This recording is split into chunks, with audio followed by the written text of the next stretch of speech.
نحمده ونصلي على رسوله الكريم اما بعد فاعوذ بالله من الشيطان الرجيم بسم الله الرحمن الرحيم رب اشرح لي صدري ويسر لي امري واحلل عقدة من لساني يفقهوا قولي.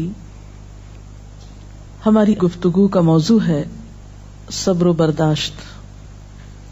دنیا کی زندگی میں کوئی انسان بھی رنج و غم، مصیبت و تکلیف، آفت و ناکامی اور نقصان سے بے خوف نہیں رہ سکتا. ہر انسان پر کسی نہ کسی وقت ایسی چیز آتی ہی ہے جو اسے ناگوار ہوتی ہے، جو اسے ناپسند ہوتی ہے، اور یوں بسا اوقات انسان کو ناپسندیدہ حالات میں ڈال کر اس کی آزمائش کی جاتی ہے. قرآن پاک میں اللہ تعالیٰ فرماتے ہیں وَنَبْلُوكُمْ بِالْخَيْرِ وَالشَّرِّ فِتْنَةً، ہم تمہیں اچھے برے حال میں مبتلا کر کے تمہاری آزمائش کریں گے. ایک اور جگہ پر فرمایا خَلَقَ الْمَوْتَ وَالْحَيَاةَ لِيَبْلُوَكُمْ أَيُّكُمْ أَحْسَنُ عَمَلًا، اس نے موت اور زندگی کو بنایا تاکہ وہ تمہارا امتحان لے کر دیکھے، تمہیں آزما کر دیکھے کہ تم میں اچھے کام کون کرتا ہے. اچھے وقت میں، اچھے حالات میں اچھا بننا، موافق ماحول میں، خوشگوار حالات میں، یہ مشکل نہیں ہوتا. لیکن اس وقت اچھا بن کے دکھانا جب انسان پر ایسے حالات آئیں جو اس کے لیے تکلیف اور پریشانی کا باعث ہوں، اس کی مرضی کے مطابق نہ ہو. ایسے میں ہی کسی انسان کا صحیح طور پر پتہ چلتا ہے کہ وہ دراصل کیسا انسان ہے. اب جب بھی کوئی مشکل آتی ہے یا مصیبت آتی ہے تو اس وقت انسان کے سامنے دو راستے ہوتے ہیں. ایک تو یہ کہ اس مشکل یا مصیبت کا صحیح طور پر مقابلہ کرے، اس میں مثبت رویہ اختیار کرے، صبر سے کام لے. اور دوسرا راستہ یہ کہ انسان اس پر چیخے چلائے، پریشان ہو، حواس کھو بیٹھے، مایوسی کا شکار ہو. اب ان دونوں راستوں کو دیکھ کر آپ خود فیصلہ کر سکتے ہیں کہ کون سا راستہ آپ کے حق میں زیادہ مفید ہو سکتا ہے. کسی بھی آنے والی مشکل یا آزمائش کو اگر انسان رب کا فیصلہ سمجھ کر قبول کر لیتا ہے تو اس صورت میں انسان کے اندر صبر آ جاتا ہے. اور اگر انسان مایوس ہوتا ہے، اس فیصلے کو قبول نہیں کرتا، اللہ سے ناراض ہوتا ہے، تو حاصل کچھ بھی نہیں ہوتا. اس اجر کو بھی چھوڑ بیٹھتا ہے جو صبر کی صورت میں اسے اس مصیبت پر مل سکتا تھا، اس سے بھی ہاتھ دھو بیٹھتا ہے، اور دوسری طرف مسئلہ حل بھی نہیں ہوتا. اس کے برعکس جو لوگ مصیبت پر صبر کرتے ہیں ان کے بارے میں قرآن پاک میں آتا ہے وَبَشِّرِ الصَّابِرِينَ الَّذِينَ إِذَا أَصَابَتْهُمْ مُصِيبَةٌ قَالُوا إِنَّا لِلَّهِ وَإِنَّا إِلَيْهِ رَاجِعُونَ أُولَئِكَ عَلَيْهِمْ صَلَوَاتٌ مِّن رَّبِّهِمْ وَرَحْمَةٌ وَأُولَئِكَ هُمُ الْمُهْتَدُونَ. اور خوشخبری ان لوگوں کو دیجیے جو مصیبت پر صبر کرتے ہیں اور کہتے ہیں کہ ہم اللہ کے ہیں اور اللہ ہی کی طرف ہمیں واپس جانا ہے. ان لوگوں پر ان کے رب کی طرف سے بڑی عنایات ہوں گی اور اس کی رحمت ہوگی، اور ایسے ہی لوگ راہ ہدایت پر ہوتے ہیں. گویا مصیبت کے وقت صبر کرنے والا اللہ تعالی کی خاص رحمت اور عنایت کا مستحق ہو جاتا ہے. یہاں ایک سوال یہ پیدا ہوتا ہے کہ اگر انسان اللہ تعالی کا محبوب ہے اور اللہ تعالیٰ اپنے بندوں سے پیار کرتا ہے تو پھر انہیں مشکل میں کیوں ڈالتا ہے، ان کا امتحان کیوں لیتا ہے؟ تو بات یہ ہے کہ دنیا میں بھی امتحان کے بغیر انسان کی اصل قدر و قیمت سامنے نہیں آتی. مثلاً ایک ماں اپنے بچے سے پیار کرتی ہے لیکن اس کو اسکول بھیجتی ہے، جب امتحان کا وقت آتا ہے تو گھر نہیں بٹھا لیتی، امتحان کے لیے بھیجتی ہے تیار کر کے. اور امتحان سے جب بچہ گزرتا ہے تو ہی وہ پہچانتا ہے کہ اب وہ کس قابل ہے. کامیابی امتحان کے بعد ہی آتی. بغیر امتحان کے تو کامیابی کا تصور ہی نہیں. اسی طرح ہم دیکھتے ہیں کہ دنیا کی تاریخ میں جس طرح کے بھی لوگ آئے، خواہ وہ نیک آئے یا بد آئے، اچھے یا برے، انبیاء اور صالحین تھے یا فاسقین و فجار تھے، آزمائشیں ہر ایک کی زندگی میں آئیں. اس دنیا میں سب کو امتحانوں سے گزرنا پڑا. ہاں یہ فرق ضرور ہے کہ اللہ کے پیاروں نے اللہ کی طرف سے آئے ہوئے امتحان پر کبھی شکوہ نہیں کیا، بے صبری سے اور جلد بازی سے کام نہیں کیا، بلکہ اس کے برعکس صبر سے کام لیا. نبی صلی اللہ علیہ وسلم نے فرمایا کہ اذا احب اللہ قوما، جب اللہ کسی قوم سے، کسی گروہ سے محبت کرتا ہے، ابتلاہم، تو ان کو آزما لیتا ہے. گویا آزمائش اللہ کی طرف سے کسی ناراضگی کی علامت ہی نہیں، بلکہ بسا اوقات وہ اس کی محبت کی علامت ہوتی. پھر فرمایا کہ جو شخص اس پہ راضی ہو جاتا ہے اللہ اس کے لیے راضی ہو جاتا ہے، اور جو ناراض ہوتا ہے اللہ تعالیٰ اس سے ناراض ہو جاتا ہے. لیکن وہ لوگ جو کسی بھی دکھ، تکلیف اور آزمائش کے وقت صبر کرتے ہیں تو ان کے بارے میں خوشخبریاں بھی ہیں. ایک جگہ پر آتا ہے ان اللہ مع الصابرین، اللہ صبر کرنے والوں کے ساتھ ہے. وبشر الصابرین، صبر کرنے والوں کو بشارت دے دو. اور قیامت کے دن تو صبر کرنے والوں کا اجر بے پناہ ہے. حدیث میں آتا ہے قیامت کے روز دنیا میں عافیت سے رہنے والے جب آزمائش میں مبتلا لوگوں کے اجر کو دیکھیں گے، یعنی قیامت کے دن جو ان کو اجر ملے گا اس کو دیکھیں گے تو تمنا کریں گے کہ اے کاش دنیا میں ہماری جلد کینچیوں سے کاٹ دی جاتی اور ہم بھی صبر کرتے اور آج ہمیں بھی اتنا بڑا اجر ملتا. اور اس کے علاوہ جو بھی مصیبت، تکلیف، حتیٰ کہ کانٹا بھی چبھتا ہے بندہ مومن کو تو اللہ تعالیٰ اس کے بدلے میں بھی انسان کے گناہ معاف کرتا رہتا ہے. اس لیے کبھی بھی اس بات پر پریشان نہیں ہونا چاہیے کہ کوئی مصیبت جو آ گئی تو یہ شاید اللہ تعالیٰ کی ناراضگی ہی کا ذریعہ ہے. نہیں، اسی پریشانی میں آپ اللہ کی رضا کو بھی پا سکتے ہیں. نبی صلی اللہ علیہ وسلم نے فرمایا جس مسلمان کو کوئی قلبی اذیت، جسمانی تکلیف، بیماری، رنج، دکھ، غم، کچھ بھی جو پہنچتا ہے، حتیٰ کہ اگر اسے کانٹا بھی چبھ جاتا ہے اور وہ اس پہ صبر کرتا ہے تو اللہ تعالیٰ اس کے بدلے اس کے گناہوں کو معاف کر دیتا ہے. اس لیے تکلیف مانگنی تو نہیں چاہیے، عافیت کی دعا پسندیدہ ترین دعاؤں میں سے ہے، لیکن اگر تکلیف آ جائے تو اس پر واویلا نہیں کرنا چاہیے، اس کو اللہ کا فیصلہ سمجھ کر قبول کر لینا چاہیے اور اس وقت صبر سے کام لینا چاہیے. اب سوال یہ پیدا ہوتا ہے کہ صبر کیا کیسے جائے؟ تو اس کے لیے شعوری کوشش کی ضرورت ہوتی ہے. حدیث پاک میں آتا ہے من یتصبر یصبرہ اللہ، جو صبر کرے گا اس کو اللہ صبر دے دے گا. تو گویا سب سے پہلے نیت اور ارادے کی ضرورت ہے. اللہ کے فیصلے کو قبول کرنا، ایکسپٹ کر لینا کہ جو ہونا تھا ہو گیا، آپ اسے تبدیل نہیں اب کر سکتے. مثلا کوئی شخص فوت ہو گیا، آپ اس کو دنیا میں لا تو نہیں سکتے، اب کیا اللہ کے فیصلے کو قبول کر لیجئے اور اس طرح بہیو کیجئے کہ اللہ راضی ہو جائے کہ ہاں اس میرے بندے نے میری بات کو قبول کر لیا، اس کا برا نہیں مانا. پھر اسی طرح انسان اپنے رب کی طرف سے ملنے والی نعمتوں کو اس موقع پہ یاد کرے. جب ایک چیز جاتی ہے تو بہت سی ہمارے پاس بھی تو ہوتی. عموماً ہم اس کے پیچھے تو بہت روتے ہیں جو چلی جاتی ہے، اور جو نعمتیں ابھی ہمارے ہاتھ میں ہیں، ابھی ہمارے پاس ہیں، ان پر ہماری توجہ ہی نہیں جاتی.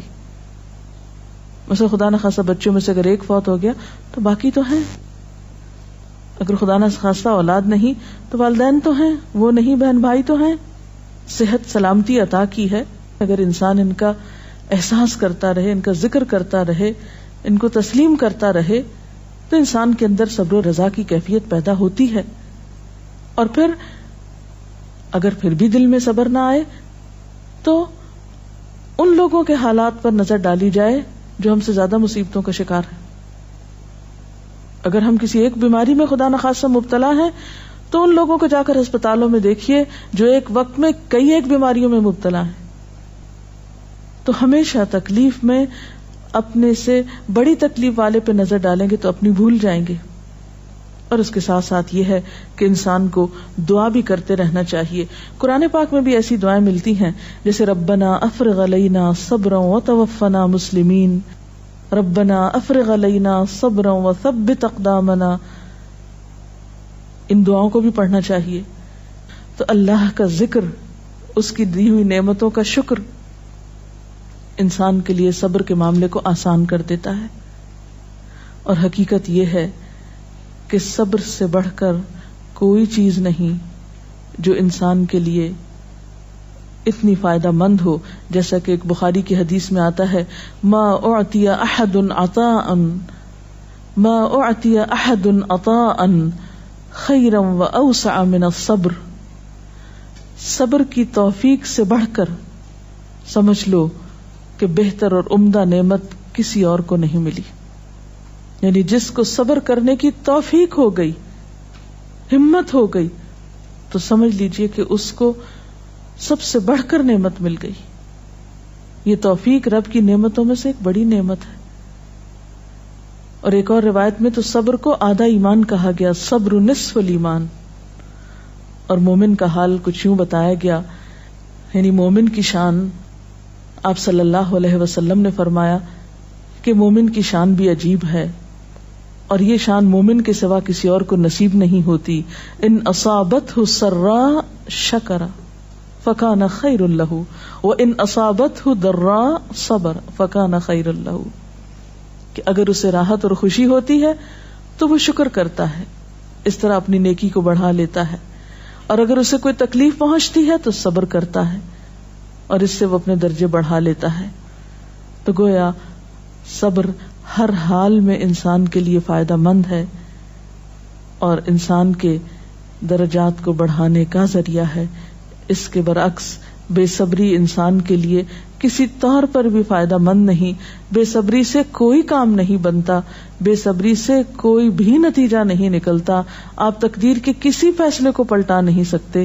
اس لیے صبر کرنا فائدہ مند ہے. اللہ تعالیٰ سے اس کی توفیق مانگنی چاہیے. اللہ تعالیٰ ہم سب کو اپنی عافیت میں رکھے، اور اگر اس کے فیصلے سے کوئی آزمائش زندگی میں آئی ہوئی ہے تو اس پر صبر کے ساتھ اللہ سے رجوع کرنے کی توفیق ملتی رہے. اگر اس سلسلے میں کوئی سوال ہو آپ کے ذہن میں تو آپ کر سکتے ہیں. ایک حالات جو ہمیں بہت ہی کامن نظر آتے ہیں کہ جب کسی کی وفات ہوتی ہے، اور بہت ہی عام دیکھا گیا ہے کہ لوگ بالکل اپنے آپے سے باہر ہو جاتے ہیں. اسے اللہ کی رضا، اللہ کا وقت، جانے والے کا کوئی بالکل انہیں صرف اپنا غم کہ ہم سے یہ چھٹ گیا، اور اتنی استغفر اللہ غلط باتیں کہتے ہیں ان موقعوں پر. اور جب انہیں کوئی سمجھانا چاہے تو وہ اس مینٹل سٹیٹ میں، اس مینٹل فریم آف مائنڈ میں ہوتے نہیں کہ کسی کی بات سننا چاہیں، اور وہ بالکل صبر کا دامن چھوڑے ہوئے ہوتے ہیں. تو اس طریقے سے ان ماحول میں لوگوں کو کیسے ڈیل کیا جائے؟ ایسے سب لوگ اپنے بارے میں سوچیں کہ ان کی اس بے صبری نے ان کو کیا دیا. کیا اللہ کا فیصلہ پلٹ گیا؟ کیا اس بے صبری سے انہیں کوئی اجر ملا؟ کیا ان کی اس بے صبری سے دوسروں کو کوئی راحت ملی؟ جب انسان بے صبری سے کام لیتا ہے تو وہ نہ صرف یہ کہ خود کو پریشان کرتا ہے بلکہ اپنے آس پاس کے لوگوں کے لیے ایک اذیت کا سبب بن جاتا ہے، ان پہ ایک بوجھ بن جاتا ہے. پھر بعض اوقات زبان سے ایسی ناروا باتیں نکالتا ہے کہ اللہ تعالیٰ کو ناراض کر دیتا ہے. حالانکہ دیکھا جائے تو ان ساری چیزوں کے نتیجے میں سوائے خسارے اور ناکامی کے کچھ حاصل نہیں ہوتا. اسی لیے قرآن پاک میں اللہ تعالیٰ فرماتے ہیں وَالْعَصْرِ إِنَّ الْإِنسَانَ لَفِي خُسْرٍ إِلَّا الَّذِينَ آمَنُوا وَعَمِلُوا الصَّالِحَاتِ وَتَوَاصَوْا بِالْحَقِّ وَتَوَاصَوْا بِالصَّبْرِ. قسم ہے زمانے کی، یقیناً انسان نقصان میں ہے سوائے ان لوگوں کے جو ایمان لائے اور جنہوں نے اچھے کام کیے، ایک دوسرے کو حق کی تلقین کرتے رہے اور ایک دوسرے کو صبر کی تلقین کرتے رہے. تو خواہ تکلیف میں مبتلا شخص چیخنا پکارنا کرے، پھر بھی آس پاس کے لوگوں پر لازم ہے کہ وہ کسی نہ کسی طریقے سے اسے صبر کی طرف لے آئیں، اس لیے کہ صبر کے علاوہ اور کوئی دوا ہے ہی نہیں ایسے لوگوں کی. میم صبر کا مطلب کیا ہے؟ صبر کرنا کیا ہوتا ہے؟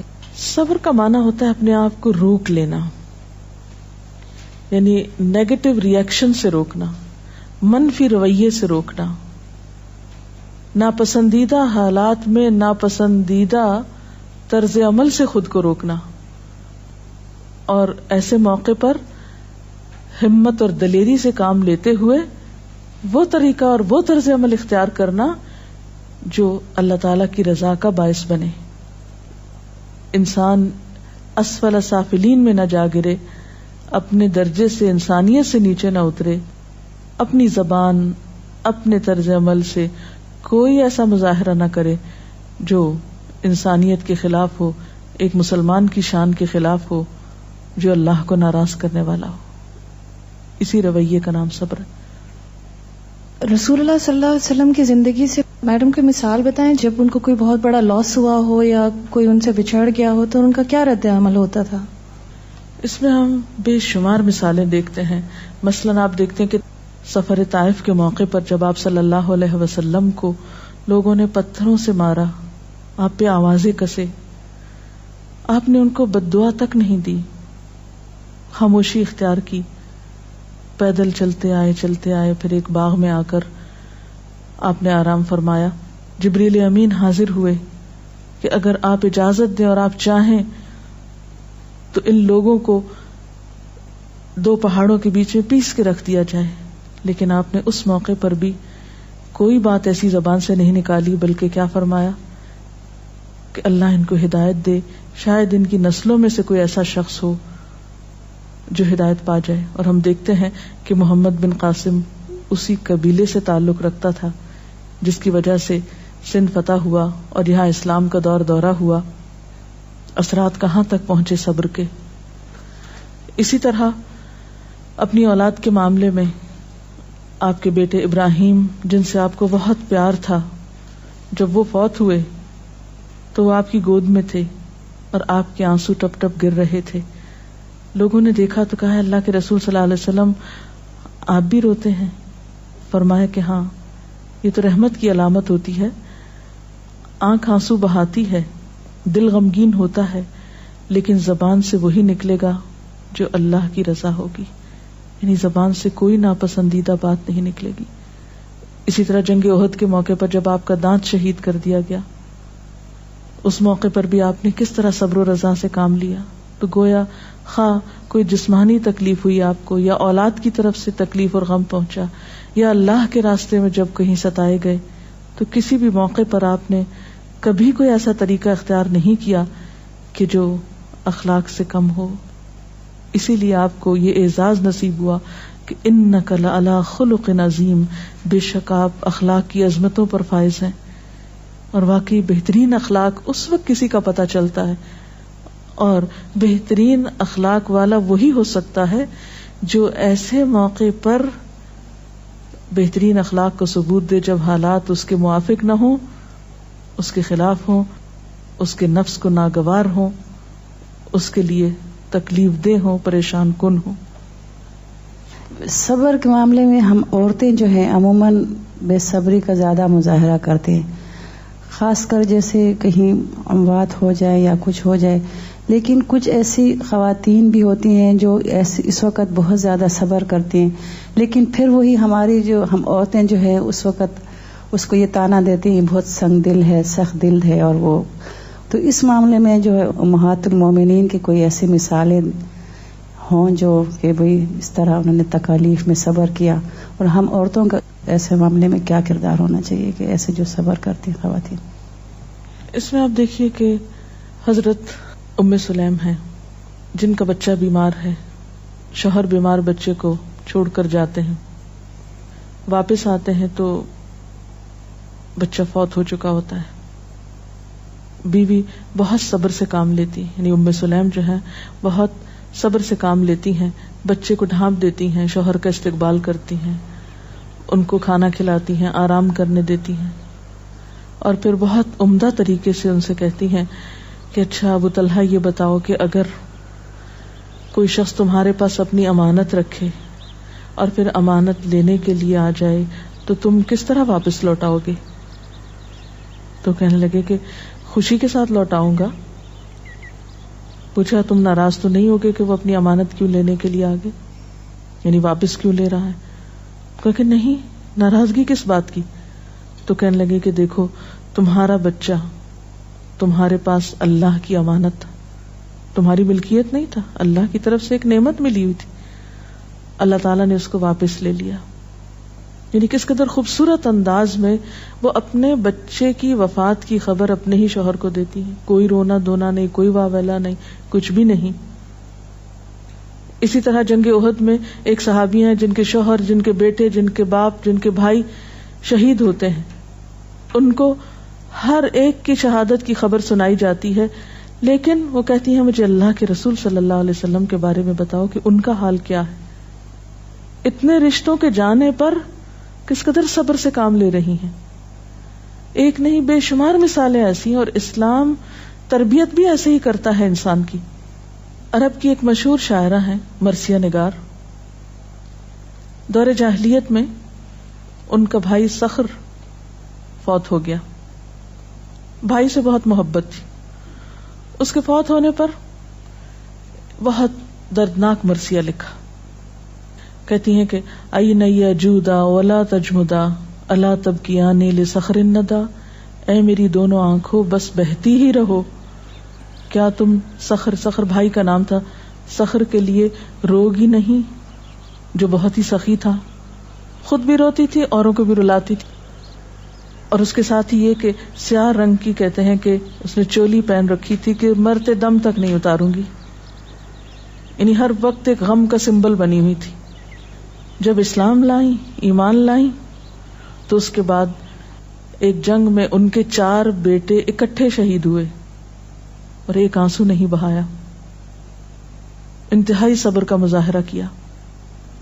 وہ خاتون جو دور جاہلیت میں ایک بھائی کی وفات پر مسلسل روتی تھی، ایمان لانے کے بعد اس پر بھی صبر آ گیا اور اپنے بیٹوں کی شہادت پر اللہ کا شکر ادا کیا. اور صخر کے لیے پھر جب کبھی روتی تھی تو کہتی پہلے تو میں اس کی موت پہ روتی تھی، اب اس بات پہ روتی ہوں کہ وہ حالت کفر میں فوت ہو گیا، اس کی آخرت کا کیا ہوگا. تو جس شخص کو غم آخرت لگ جائے وہ دنیا کے غم بھول جایا کرتا ہے. اور یہ ایمان ہی ہے سچا ایمان جو انسانوں کو اندر باہر سے بدلتا ہے. اللہ تعالی ہمیں بھی بہترین مومن بنائے. سبحانک اللہم و بحمدک نشہد ان لا الہ الا انت نستغفرک و نتوب الیک.